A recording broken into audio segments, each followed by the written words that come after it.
sampai hari ini itu semua karena kasih karunia Tuhan, itu semua karena anugerah Tuhan buat hidup teman-teman bisa hari ini mengikuti Tuhan. Sama-sama kita nyanyikan lagi, katakan anugerah-Mu. Anugerah-Mu, amin Yesus. Anugerah-Mu, semua karena anugerah-Mu Tuhan. Semua karena anugerah-Mu, Yes. bukan karena kekuatanku.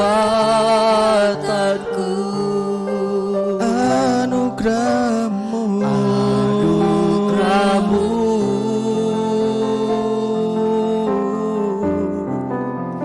anugerah-Mu, Tuhan, kasih dan sayang-Mu, sumber kekuatan bagiku. katakan kasih dan sayang-Mu, sumber kekuatan bagi hidup kami Tuhan. Kasih dan sayang-Mu, sumber kekuatan bagiku. Sekali lagi kita lebih dalam lagi katakan kasih dan sayang-Mu Tuhan, sumber kekuatan bagi hidup kami Tuhan. Kasih dan sayang-Mu, sumber kekuatan bagiku. Berikan sorak-sorai yang luar biasa buat Tuhan. Terima kasih Tuhan, terima kasih atas hari ini Tuhan. Karena kasih-Mu kami bisa berkumpul kembali di tempat ini untuk mendengarkan sebagian dari firman-Mu Tuhan. Buka hati kami, buka telinga kami Tuhan, kiranya firman ini dapat tertanam dalam setiap hidup kami, menjadi pelita bagi kami Tuhan. Sehingga dimanapun kami berada, dimanapun kami mau dibawa Tuhan, dalam setiap langkah kami selalu selaras dengan kehendak-Mu Tuhan. Terima kasih Tuhan, terima kasih dalam nama Tuhan Yesus, haleluya, amin. Shalom teman-teman. Kurang semangat dong. Shalom. Ya, puji Tuhan kita bisa kumpul kembali mendengarkan sebagian kebenaran firman Tuhan. Saya langsung aja teman-teman ya, supaya kita nggak terlalu lama. Kita nanti mau latihan ya, jangan lupa yang hari ini kelas latihan buat paduan suara teman-teman ya. Ya teman-teman, saya mau membahas sebenarnya ini sangat ini waktu sekolah minggu pun kita udah dengar cerita ini. Kita mau belajar dari kisah perumpamaan si bungsu dan si sulung dan si bungsu yang hilang itu teman-teman ya. Bentar, yuk sama-sama kita baca di ayatnya Lukas 15 ayat 11. Ya, saya rangkum aja teman-teman ya. Guys, kita baca aja ya. Ayo, kita baca dari ayat 11, kemudian bergantian ya. Kalian dulu terus saya ya. 1, 2, 3.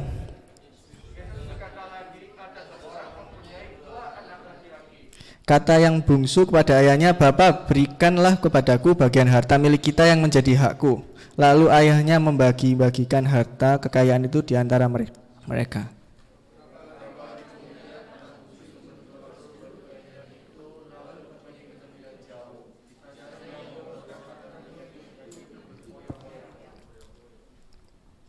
Setelah dihabiskannya semuanya, timbullah bencana kelaparan di dalam negeri itu dan ia pun mulai melarat.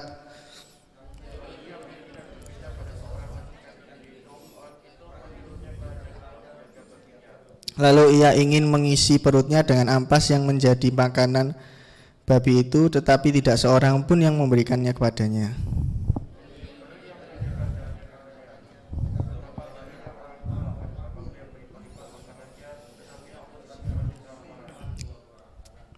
Aku akan bangkit dan pergi kepada bapakku dan berkata kepadanya, Bapa, aku telah berdosa terhadap sorga dan terhadap Bapa.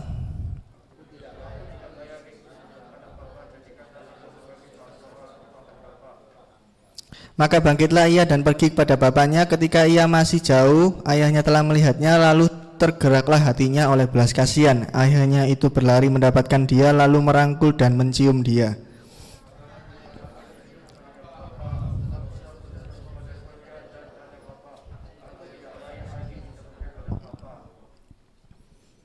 Ayat berapa tadi? Oh ya, tetapi ayah itu berkata kepada hamba-hambanya, lekaslah bawa kemari jubah yang terbaik, pakaikanlah itu kepadanya dan kenakanlah cincin pada jarinya dan sepatu pada kakinya.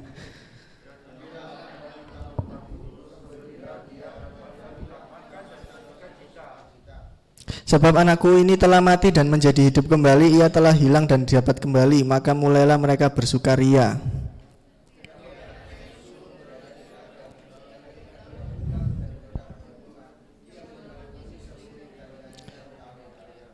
Lalu ia memanggil seorang hamba dan bertanya kepadanya, apa arti semuanya itu?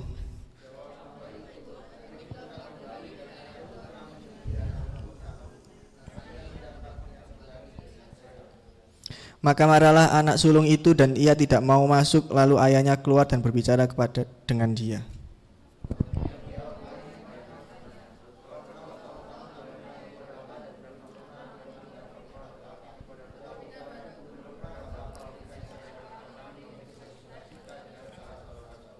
Tetapi baru saja datang anak bapa yang telah memboroskan harta kekayaan bapa bersama-sama dengan pelacur-pelacur, maka bapa menyembelih anak lembu tambun itu untuk dia.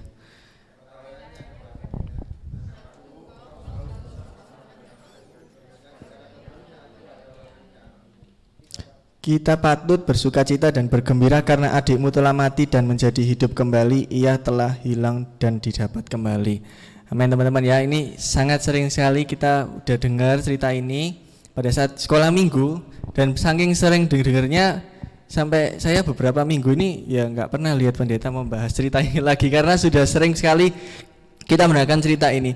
Tapi sering kali kita melihat kisah ini kayak oh kita kira yang anak yang hilang itu hanya si bungsu, tetapi si sulung juga hilang. Yaitu banyak sekali kita mendapatkan rema dari cerita ini teman-teman. Tetapi saya mendapatkan satu hal lagi di cerita ini teman-teman, yaitu kita mau belajar bahwa adanya dari kedua anak ini, mereka mengalami satu hal, yaitu kasih Tuhan itu tersamarkan buat mereka berdua teman-teman. Paham ya? Seharusnya mereka memiliki bapak yang baik, yaitu bapak yang punya segalanya, bapak yang selalu memperlengkapi mereka, merawat mereka. Tetapi lama kelamaan mereka mengalami hal yang samar. Mereka mulai nggak bisa jelas bahwa kasih bapak ini terlihat samar-samar gitu buat mereka. Dan kita mau belajar kira-kira apa sih yang membuat mereka itu nggak bisa ngelihat kasih bapaknya yang sejati itu teman-teman. Kalau kita baca ya, kita belajar dulu dari si bungsu teman-teman. Kalau kita baca di si bungsu ini, si bungsu mereka di ayat yang 12 ya, katakan kata yang bungsu pada ayahnya, Bapa berikanlah kepadaku bagian harta milik kita yang menjadi hakku. Lalu ayahnya membagi-bagikan harta kekayaan itu di antara mereka. Jadi teman-teman, saya mau bahas dulu ceritanya kenapa sih Yesus kok memberikan perumpamaan ini teman-teman. Kalau kalian baca di perikop sebelumnya ada perumpamaan tentang domba yang hilang, perumpamaan tentang dirham yang hilang. Itu diceritakan kenapa kalau pada saat itu imam-imam tuh merasa kayak syirik gitu, kayak syirik atau kayak kaget. Kenapa kok Yesus itu mau duduk dan makan bersama-sama orang makan dengan orang-orang berdosa? Dan akhirnya Yesus pun melalui perumpamaan ini, Yesus itu menyindir para imam dengan 3 perumpamaan. Ya, pada saat itu kita mau membahas soal perumpamaan tentang anak yang hilang ini. Ya, saya mau menjelaskan bukan melalui konteks ini, tetapi kita mau melihat ada kasih yang tersamarkan buat 2 anak ini teman-teman. Yang pertama si bungsu itu digambarkan sebagai orang yang baru mengikuti Kristus, baru awal-awal teman-teman. Mungkin orang yang dari awalnya hidup di dalam dosa, kemudian dia itu kayak hidupnya nggak sesuai, nggak mau lepas ya dari didikan orang tuanya. Jadi pada saat itu si bungsu itu meminta kekayaan dari bapaknya. Dan problemnya teman-teman, kenapa kok kasih Kristus itu bisa tersamarkan? Karena si bungsu hanya terpikat oleh kekayaan berkat, dan akhirnya itu menjadi menyamarkan kasih bapaknya buat dia gitu teman-teman. Dan berkat kekayaan ini bukan hanya di sekedar beberapa materi, uang dan sebagainya. banyak hal teman-teman kalau kita bisa belajar. Banyak orang-orang kayak ingin mengikuti Tuhan. Oh, aku cuman pingin selalu diberkati, aku selalu pingin sukses, aku selalu pingin apapun yang aku mau lakukan pasti berhasil. Dan kita biasanya sering sekali kita mendengarkan doa seperti itu teman-teman ya. Tapi mereka hanya mencari itunya saja teman-teman. Dan mereka akhirnya menjadi egois dan selalu mementingkan kepentingan diri sendiri. Dan tapi akhirnya kemudian semakin dia terpikat oleh hal itu, semakin dia terpikat oleh apa yang sudah Tuhan percayakan buat si bapak ini percayakan buat si bungsu ini, semakin dia jatuh dan semakin tidak layak di hadapan Tuhan. Dan korelasinya apa sih teman-teman? Gambarannya seperti bagaikan kita ini mungkin ingat-ingat deh, sebelum kita sampai hari ini kita melayani Tuhan, kira-kira kita itu pernah nggak sih kayak gitu menuntut hal pada Tuhan? Kita menuntut apa? Tuhan, kok aku nggak diberkati? Tuhan, aku kok nggak dikasih kesempatan untuk bisa sukses seperti temanku? Oh Tuhan, aku kok nggak bisa merasakan apa sih yang yang temanku rasakan? Kita selalu menuntut dan menuntut janji yang Tuhan berikan. Ini berlanjut ke khotbah saya yang sebelumnya, di mana pada saat kita hanya mengikuti Tuhan dengan fokus yang salah teman-teman, kita hanya fokusnya gara-gara apa yang sudah Tuhan percayakan, itu akan berakibat fatal pada saat kita akan bertumbuh dalam Tuhan. Jadi sama seperti ini. Jadi dia dari kecil loh teman, dari kecil kan seorang anak itu dirawat oleh bapaknya dari kecil loh, dari kecil. Tetapi tiba-tiba dia salah fokusnya, dia akhirnya tersamarkan gara-gara berkat gitu teman-teman. Dan akhirnya dia semakin jatuh dan semakin tidak layak di hadapan Tuhan. Kita baca tadi teman-teman, dia jadi melarat karena ada kelaparan, dia melarat dan akhirnya dia bekerja. Terus kemudian dia dia pun merasa dia nggak layak. Lalu kemudian pada saat saya merenungkan kebenaran firman Tuhan ini, terus kira-kira kenapa ya kok si bapak ini kok dengan mudahnya ngasih kepercayaan gitu, ngasih kekayaannya buat anaknya si bungsu ini. Padahal jelas-jelas si bungsu ini kayak belum siap lah anggapannya. Bukankah kita sering dengar khotbah, oh Tuhan tuh seperti orang tua yang ngerti anaknya siap atau enggak. Tuhan tuh ngerti kapan kita bisa dipercaya, kapan kita bisa dipercaya tanggung jawab lebih dan sebagainya. Saya tuh sempat berpikir kayak apakah Bapak ini sebagai gambaran Tuhan itu nggak bijak untuk memberikan berkat buat setiap anaknya. Kira-kira kalian gimana? Kalian mikirnya kayak gimana? Aneh nggak sih kayak kok gampangnya ngasih kekayaan itu buat anaknya? Saya sempat mikir kayak kok gampangnya ya. Dan saya berpikir ternyata pada saat dia hidup dari anak-anak, dia dirawat oleh bapaknya, segala hal itu sudah dia rasakan. Tetapi kenapa kok dia minta lebih? Dan ternyata si bapak ini ingin memberikan satu pengajaran yang lebih untuk si bungsu ini. Dan saya nangkep kayak Tuhan tuh bisa mengajari kita melalui berkat yang sudah diberikan. Tuhan bisa mengajari kita melalui kelihatannya kita baik-baik saja, kelihatannya Tuhan berkati kerjaan, Tuhan berkati berkat dan sebagainya. Itu maksudnya Tuhan tuh bisa menguji hati kita itu apakah bisa akan berbalik atau akan semakin mendekat pada Tuhan. Jadi kalau saya baca pun saya juga teringat oleh kisah Daud teman-teman. Jadi bukan berarti Tuhan gak bijak teman-teman. Tuhan tuh sangat-sangat bijak. Tuhan tahu kapan mau anaknya ini mau dididik yang caranya seperti apa itu tahu. Karena dia tahu setiap ciri khas kalian masing-masing itu kalian cocoknya diajari cocoknya seperti apa gitu. Saya diingatkan pun bahwa sekelas Daud pun yang sudah mengikuti Tuhan dari kecil sampai besar, Daud pun juga bisa lengah. Pada saat dia lengah, kalau kita tahu ya, dia waktu itu dia nggak ikut perang, dia di istana itu, dan akhirnya dia lengah dan karena semua berkat yang sudah Tuhan kasih, dia akhirnya bisa lengah dan fokusnya hilang dan dia jatuh dalam dosa. Kira-kira Tuhan bijak gak sih? Kayak ya Tuhan kan bukannya maha tahu sih. Tuhan kan kasih kepercayaan buat Daud. Tapi buktinya Daud pun bisa jatuh, teman-teman. Dan kadang pada saat kita merasa nyaman, kadang kita merasa sudah baik-baik saja, semua dunia baik-baik saja. Kita jalan hari demi hari itu kayak kerja, pulang, senang-senang gitu. Terus makan mungkin, ketemu keluarga, dan kelihatannya kayak baik-baik saja. Tetapi hal-hal yang seperti itu, hal-hal itu bisa menyamarkan kasih Bapa buat kita. Kita merasa kayak kurang. Jadi akhirnya kita secara nggak langsung kita merasa semakin jatuh dan semakin jauh gitu. Kelihatannya dekat, kelihatannya kita tahu kita diberkati Tuhan, kelihatannya kayak kita dirangkul Tuhan, padahal itu enggak. Padahal Tuhan itu kayak sengaja kasih seperti itu buat kita supaya kita itu bisa belajar sesuatu. Jadi kayak anggapannya ya secara berlawanan, seperti banyak pendeta ngomong kalau perumpamaannya seperti kayak seorang papa nggak mungkin membiarkan anaknya naik motor sebelum pada umurnya, oke?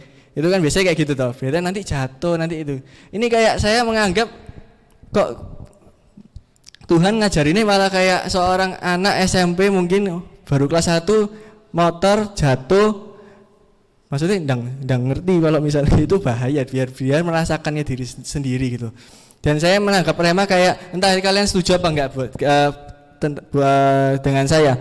Saya merasa kayak Tuhan mengajari orang-orang seperti ini kayak langsung cepat gitu. Jadi Tuhan nggak mau berlama-lama, Tuhan nggak mau kayak ayo pelan-pelan, ayo mulai berbalik dan sebagainya. Enggak. Kayak langsung dikasih hukumannya, kayak dikasih berkat, rasakno sendiri apa yang kalian perbuat itu nggak baik, dirasakan sendiri. Akhirnya dia sampai hidup nggak layak di hadapan Tuhan. Dia hidup di dalam dosa, dia menghamburkan kekayaannya, gitu.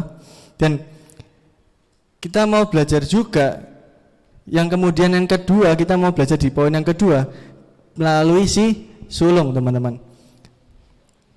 Ya, si sulung ini kita mau belajar, yaitu kenapa sih kok si sulung ini kelihatannya sudah hidup lama dengan bapaknya, dia mengerjakan setiap tugas yang dikasih bapaknya. Ya dikatakan di sana dia di ladang, teman-teman ya, dia di ladang bekerja. Kemudian dia merasakan iri. Dan sebenarnya apa ya yang dari si sulung ini membuat dia itu samar-samar melihat kasih bapaknya? Kelihatannya dia kan ngomong sama si bungsu, aku loh nggak pernah digitukan sama bapak. Kenapa kok dia yang baru balik itu kok langsung dibuat pesta, dibuat dan sebagainya? Dan saya menangkap sebuah rema di sini, yaitu si sulung ini terjebak dalam sebuah legalisme, teman-teman. Terjebak dalam sebuah aturan, terjebak dalam sebuah kayak aku ini sebagai anak, ya aku harus tunduk dan sebagainya. Jadi saya teringat bahwa banyak loh teman-teman kayak orang terjebak tidak bisa merasakan kasih Bapa karena aku takut dihukum, aku harus menaati peraturan, aku harus kayak gini, harus kayak gini. Jadi pada saat itu diperumpamakan pada saat perjanjian lama, teman-teman, bukan bangsa Israel kan hidup di dalam bawah hukum Taurat, teman-teman, di mana mereka dituntut untuk terus sesuai dengan hukum tersebut, tapi tidak ada satu relasi dengan bapaknya, teman-teman. Nggak ada satu relasi dengan Tuhan secara langsung. Mereka hanya menuruti apa yang sudah Tuhan perintahkan. Ya wes pokoknya ini tak lakuno, ya sudah selesai. Besok lek dosa, ya wes tinggal bakar korban persembahan. Besoknya lagi lakuno lagi. Jadi terus menerus seperti itu. Dan Tuhan kasih perumpamaan si sulung ini buat para imam, di mana para imam merasa, aku ini legalisme, aku ini legalitas sebagai imam yang mengerti hukum Taurat. Terus kenapa kok orang-orang berdosa seperti itu kok bisa sedemikian rupa Tuhan mau duduk bersama orang-orang berdosa itu? Si imam ini merasa kayak nggak benar-benar melihat kasih Bapa secara utuh, teman-teman. Dia hanya melihat bahwa Tuhan itu harusnya mengasihi kita yang taat dong, kita yang ikut Tuhan, kita yang setia. Enggak. Dia tersamarkan, dia salah pemahaman. Tersamarkan karena jabatannya, tersamarkan karena pengetahuannya, tersamarkan karena qualified-nya dia sebagai imam. Gitu teman-teman ya. Dan akhirnya sama-sama kalau baca di sini kita sama-sama tahu si bungsu dan si sulung akhirnya sama-sama jauh, sama-sama tersamarkan dari kasih Bapa itu teman-teman. Dan pada saat saya belajar ini teman-teman, saya menangkap satu rema di mana kalau kita gabungkan di si bungsu dan si sulung ini, pada saat kita mau menerima berkat, kita terima berkat dari Tuhan, kita dipercaya sama Tuhan. Pada saat kita sudah dikasih itu, terus kemudian seringkali kita ingin meletakkan validasi yang ada dalam diri kita supaya kita bisa diterima dengan orang lain. Jadi contoh teman-teman ya. Contoh pada saat kita bekerja ya toh. Contohnya kayak aku diberkati handphone sama Tuhan gitu ya. Berkati handphone sama Tuhan. iPhone lah gitu ya, iPhone gitu ya. Terus amin ya. Amin. Ya. Sering sih kayak orang-orang itu kayak habis diberkati kita malah kayak ke temennya, wah iki loh handphoneku apik itu, handphoneku apik iki, gitu. Terus habis itu, tapi dia nggak bersyukur pada Tuhan, dia nggak mengucap syukur atas apa yang sudah Tuhan kasih, dia nggak merasakan kasih Tuhan, kasih handphone ini berguna untuk apa, dia nggak tahu, karena dia selalu terfokuskan untuk menunjukkan ke orang lain, legal, aku pantas untuk ikut kalian loh, handphoneku kayak gini, paham ya teman-teman ya, kayak kamu gak punya ini, kamu nggak boleh ikut aku, gitu kan biasanya, kayak saya sering lihat di jokesnya di IG itu loh, kayak orang pegang handphone kayak jokesnya kayak pegang handphone gini, terus kamu nggak boleh ikut aku bareng aku gitu ya, kamu nggak pakai iPhone gitu, kayak ada kok jokesnya di IG itu sampai lucu sih, saya lihat banyak sih kayak gitu teman-teman. Dan akhirnya pada saat kita sudah diberkati Tuhan, kita tertutup oleh validasi yang ada, kita mau pengakuan diri dari orang-orang lain, akhirnya kita nggak bisa merasakan tujuan dan maksud Tuhan kasih itu buat apa gitu teman-teman. Contoh sama seperti kalau kita baca ada 10 orang kusta teman-teman. 10 orang kusta pada saat dia disembuhkan oleh Yesus, 10 orang kusta disembuhkan oleh Yesus. Yesus pun tidak meninggalkan legalisme, Yesus pun tidak meninggalkan aturan. Bukan berarti kalau misalnya kamu nggak boleh ikut aturan, bukan. Tuhan tetap mengajari kita untuk mengikuti aturan gitu. Tuhan pun ngomong pada saat disembuhkan, Yesus menyuruh 10 orang itu untuk pergi ke imam. Jadi pada saat itu saya baca, pada saat orang itu sembuh dari penyakit kusta, mereka harus pergi ke imam untuk kayak dicek gitu, ini benar-benar sembuh apa enggak, kayak saya baca itu kayak gitu. Tetapi 9 orang itu langsung pergi, tetapi 1 orang ini yaitu orang Samaria itu teman-teman, orang Samaria dia tetap kembali ke Tuhan dan mengucap syukur teman-teman. Kemana 9 orang ini? 9 orang ini hanya ingin mendapatkan kesembuhannya saja. Mereka ingin cepat-cepat memvalidasi mereka, iki loh aku nunjuk ke imam, loh aku udah sembuh. Udah, habis itu selesai. Tetapi 1 orang yang paling terakhir, dia sembuh tapi dia mau kembali kepada Kristus karena dia tahu kasih yang sesungguhnya itu ya cuma dari Yesus aja. Bukan dari penerimaan dari orang lain, bukan dari validasi dari si imam itu bahwa iya kamu udah sembuh, kamu boleh kumpul sama orang-orang lain. Enggak. Bukan itu, teman-teman. Jadi jangan sampai hal yang ini bisa membuat kita nggak benar-benar melihat kasih Tuhan secara nyata, teman-teman. Mungkin kalian anggap iya paling aku berpikir kayak aku nggak pernah sih kayak gitu. Saya pun juga pernah merasakan, aku pun nggak pernah seperti itu.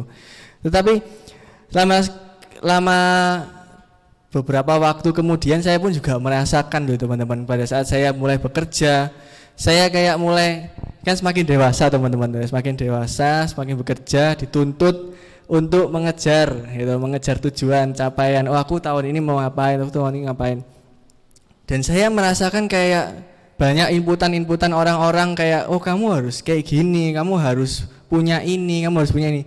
Itu pun juga saya merasakan kayak sempat berpikir kayak oh iya. Secara nggak langsung saya merasa kayak aku harus memenuhi kemauan orang itu gitu. Saya merasa down, oh ya aku kok nggak bisa kayak gitu ya, aku nggak bisa. Padahal Tuhan tuh sudah kasih berkat yang luar biasa, pekerjaan yang luar biasa buat saya. Tapi saya tiba-tiba melupakan hal itu. Saya terlalu fokus apa kata orang, terlalu fokus, oh kamu harus kok nggak punya ini, kamu kok belum ini, kamu belum ini. Itu saya benar-benar saya alami loh teman-teman. Entah kalau kalian akan mengalami seperti itu apa enggak. Ya kiranya firman ini bisa mengingatkan kita bahwa hidup kita bukan berdasarkan kata orang. Hidup kita bukan berdasarkan karena supaya kita bisa diterima orang. Tuhan itu, penerimaan Tuhan itu lebih luar biasa daripada penerimaan mereka itu teman-teman.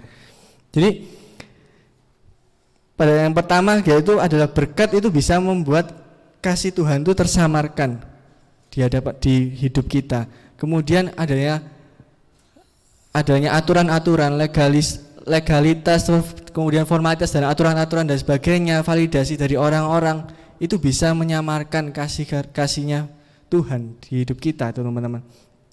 Jadi kemudian pada saat kita mau belajar di si sulung ini, kita juga bisa belajar melalui legalisme. Itu bukan berarti hanya sekedar kayak validasi orang dan sebagainya. Pada saat kita sudah mau belajar, kita tahu oh ya berkat itu sudah Tuhan percayakan gitu. Terus kita sudah tahu kita hidup bukan kata-kata orang itu teman-teman ya. Tetapi bukan berbicara soal itu. Pada saat kita sudah dipercaya lebih, kita bisa ngerti.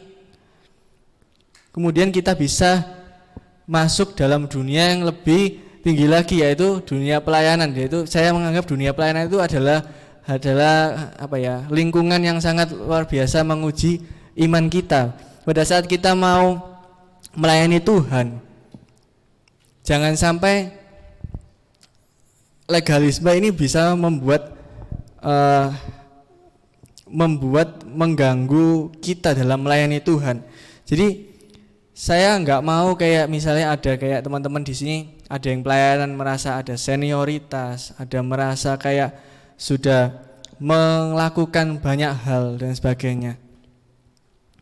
Jadi saya nggak suka kayak misalnya, oh aku ini loh, wis dari kecil ini pelayanan, wis jok ngatur-ngatur gitu, maksudnya jok ngatur-ngatur. Padahal dia hanya membanggakan apa yang sudah dia kerjakan, gitu. Dia memvalidasi dirinya sendiri, dia itu hebat. Kemudian dia nggak tahu bahwa semua itu adalah kasih dari Tuhan, hanya karena kasih karunia Tuhan dia bisa melayani. Gara-gara hal-hal validasi itu dia membanggakan dirinya, akhirnya pelayanannya pun jadi nggak benar. Dia hanya membanggakan dirinya. Ngerti nggak sih kayak, wah aku ini dulu umur 17 keliling di hutan-hutan gitu ya, hutan-hutan, terus gitu pelayanan, kasih makan dan sebagainya, pengajian dan bla bla bla. Kemudian pas sudah tua ya, bukannya saya hitung-hitungan teman-teman, bukan saya hitung-hitungan. Saya lebih suka apa yang bisa kamu kasih hari ini. Paham ya teman-teman ya? Ada orang kayak, ya ini saya sering lah, kayak di kerjaan saya pun ada kayak gitu. Dia ada pegawai yang kerjanya itu 20 tahun lebih teman-teman. Kayak bagaimana dedikasinya buat perusahaan itu gitu. Tetapi pada saat tahun demi tahun mulai sukses perusahaannya, kerjaannya dia itu mulai kayak apa ya? Semakin terkikis, tugasnya dikasih orang. Mungkin dia merasa, wah aku ini wis senior wesan, wis apa ya, wis banyak, wis akeh kerjaan sing tak lakukno. Tapi saya lebih suka kayak apa sih yang hari ini kamu mau lakukan buat Tuhan. Nggak perlu ungkit-ungkit. Contoh ya teman-teman ya, ada nggak mungkin, oh yo, mungkin ada ya, mungkin ya kayak Pak Gem gitu ya, Pak Gem itu nata kursi gitu. Ya jangan sampai Pak Gem kayak, wah aku ini wes kan nggak mungkin gitu toh. Itu gambarnya seperti itu. Jangan sampai kita gara-gara apa yang sudah Tuhan percayakan, kita udah lakukan banyak hal buat Tuhan, terus akhirnya kita memvalidasi, oh ini aku ini hasilnya lebih layak untuk mendapatkan lebih. Tetapi terus dia malah membanggakan diri, kamu aku bukan jatahku ini, aku itu ada jatah lain yang lebih tinggi. Enggak teman-teman, saya lebih suka apa yang kamu bisa kasih hari ini, ayo kasih, baik tua baik muda. Jadi ini buat bekal buat kalian juga, buat pada saat kalian dipercaya pelayanan di umum gitu ya, kelihatannya remeh gitu, ya wis apa yang bisa kita lakukan ya kita lakukan, bukan kita malah wah aku ini wis ngangkat kursi, ngepel pagi apa dan sebagainya, aku kemana-mana mission trip ikut dan. Tetapi kalau misalnya kalian bisa lakukan ya lakukan gitu. Intinya pelayanan kan seperti itu teman-teman. Jangan sampai hal-hal senioritas, terus kayak jabatan dan sebagainya. Para imam tuh kan kayak gitu. Mereka merasa dia paling tinggi, dia paling ngerti hukum Taurat. Kenapa kok misalnya saya perlu ngurusi orang sing kayak orang berdosa seperti itu? Ngapain aku ngurusi orang-orang sing kayak gitu? Lebih baik aku cari jemaat-jemaat sing wis percaya, cari nama dan sebagainya. Mereka hanya menyombongkan apa yang sudah dia dapat. Jadi itu akhirnya semakin hari kayak gitu terus. Akhirnya secara nggak langsung kita itu kayak jauh sama Tuhan. Kita nggak merasakan kasihnya Tuhan. Akhirnya kayak apa? Si imam itu akhirnya iri hati. Merasakan kok gitu, Tuhan lebih memilih orang berdosa dan sebagainya. Tetapi pada saat kita tersamarkan gitu, kasihnya Bapa itu tersamarkan buat kita, Tuhan itu tetap mau loh teman-teman. Tuhan itu tetap nggak capek-capeknya untuk terus membuka tangan. Tuhan pun juga membuka diri untuk orang yang berdosa, orang yang baru mulai mengikuti Kristus. Buat si bungsu ini yang sudah jatuh, yang sudah merasa dia nggak layak buat si bapak ini, tapi bapak itu mau menerima, merangkul, mencium, mengkasih jubahnya yang terbaik. Bahkan si sulung pun tuh sudah diomong sama bapak, semua ini punyaanmu. Tetapi dia dijauhkan hubungannya dari bapaknya karena hal-hal aturan dan sebagainya. Ya, pada saat kita udah tahu Tuhan tuh udah kasih tangan terbuka, Tuhan kasih kesempatan, ayo misalnya mau bertobatlah. Yang mungkin merasa sombong karena pelayanannya, yang mungkin merasa sombong karena apa yang sudah dia dapatkan semuanya, itu dikasih kesempatan buat balik, ayo tobat. Yang mungkin merasa hanya ingin mencari ingin mencari berkatnya Tuhan, ingin mencari kesuksesan, Tuhan tetap kasih tangan, ayo. Tuhan sama-sama ingin peluk kita untuk bisa berbalik.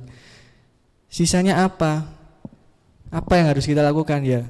Kembali pada diri kita masing-masing.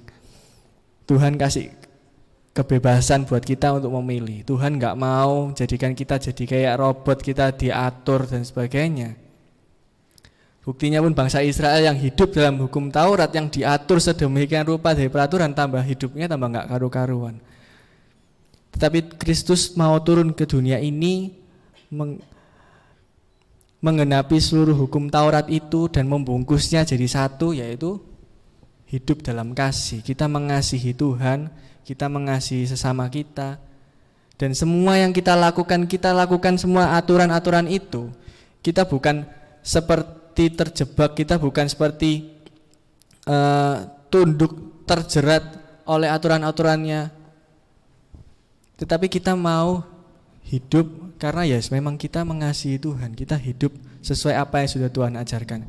Paham ya? Bedakan orang yang diperbudak dan orang yang mau hidup buat orang itu gitu.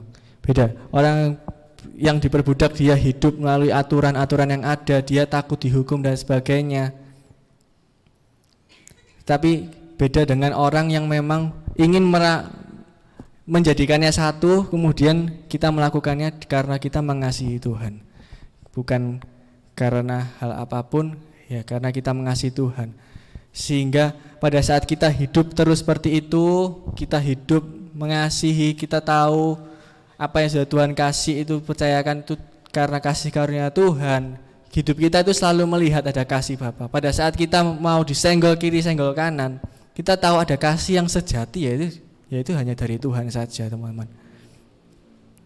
Bayangkan kalau misalnya kita semua mengaplikasikannya, betapa damainya gereja ini, gitu. Kita saling melayani bersama-sama, nggak ada saling menyalahkan, nggak ada saling kayak ngilokno, wah gak gena pelayananmu, kan nggak ada kayak gitu. Seneng kita pelayanan sama-sama, memuji Tuhan bersama-sama, kita bertumbuh bersama-sama di youth ini sampai Tuhan percayakan lebih lagi pelayanan yang Tuhan percayakan buat kita semua.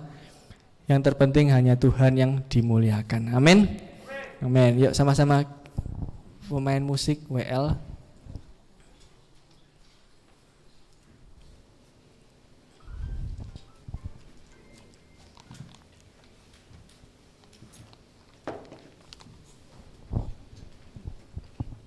Sama-sama kita mau tutup mata kita, yuk.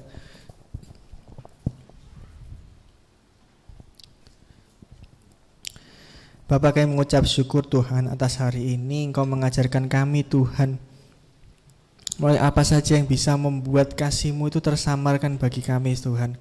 Kami tidak mau lagi untuk mementingkan hal-hal di luar selain Tuhan. Kami hanya ingin fokus, kami hanya ingin melihat kasih-Mu saja Tuhan dalam setiap hidup kami. Karena kami tahu Tuhan, hanya melalui kasih-Mu, Tuhan pasti selalu memperlengkapi kami, Tuhan pasti selalu menuntun kami, sehingga bisa selaras dengan kehendak-Mu Tuhan. Terima kasih Tuhan, terima kasih. Sama-sama kita bangkit berdiri. Kita mau nyanyikan satu pujian.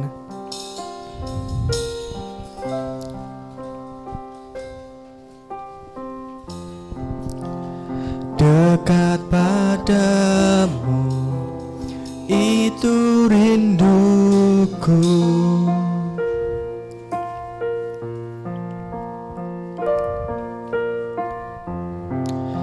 Setiap kataku, kau pun menunggu. Jangan tak kusangka, ku temukan satu kasih yang abadi. Kini ku datang dan ku bawa hidupku memandang Tuhan, memandang wajah-Mu, mengikuti kebaikan-Mu, mengejar hadir-Mu dalam hidupku. Katakan, membawa sembahku, membawa sembahku,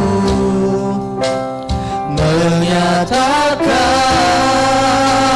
kebesaran-Mu, mengejar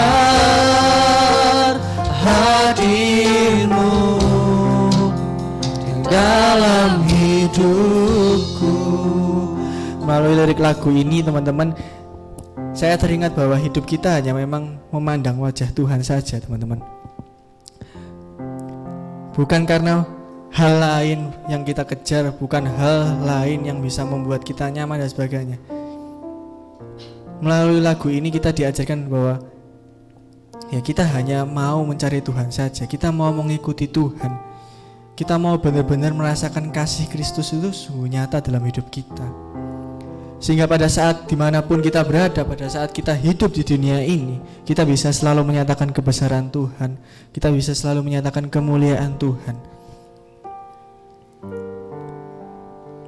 Hari ini kita mau belajar teman-teman, jangan sampai ada hal-hal kecil yang mungkin kita tidak sadar itu bisa menyamarkan kasih Tuhan dalam hidup kita. Kita mau terus setiap hari mengkalibrasi hati kita, mengoreksi terus hati kita. Sudahkah kita layak? Sudahkah kita benar di hadapan Tuhan? Sudahkah kita melakukan apa yang sudah Tuhan mau?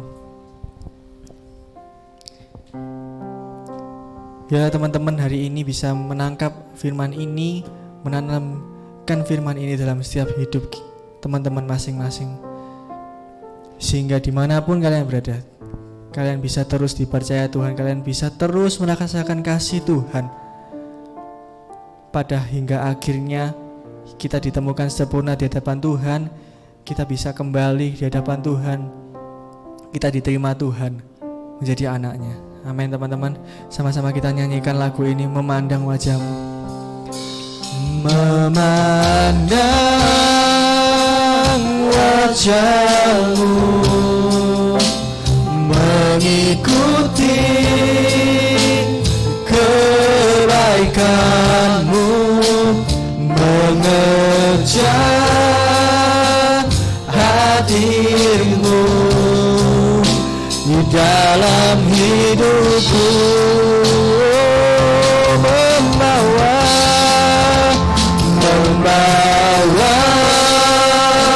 sembahku, menyatakan kebesaran-Mu, mengejar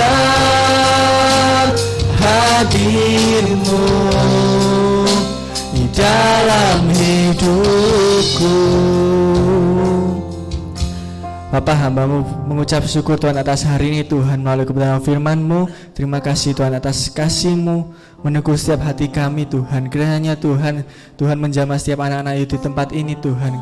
Tuhan menjamah membuka hati mereka Tuhan, untuk selalu bisa menerima kebenaran firman-Mu Tuhan, untuk bisa selalu menerima, untuk mengalami-Mu secara pribadi Tuhan, sehingga pertumbuhan kerohanian anak-anak Ayu di tempat ini Tuhan semakin luar biasa dan semakin memuliakan nama Tuhan. Terima kasih Tuhan, terima kasih Tuhan. Tuhan berkati anak-anak di tempat ini, dimanapun mereka berada Tuhan selalu menyertai. Terima kasih Tuhan, terima kasih Tuhan. Hamba-Mu cukup sampai di sini. Kiranya Tuhan selalu menyertai kami semua. Terima kasih Tuhan, nama Tuhan Yesus. Haleluya. Amin.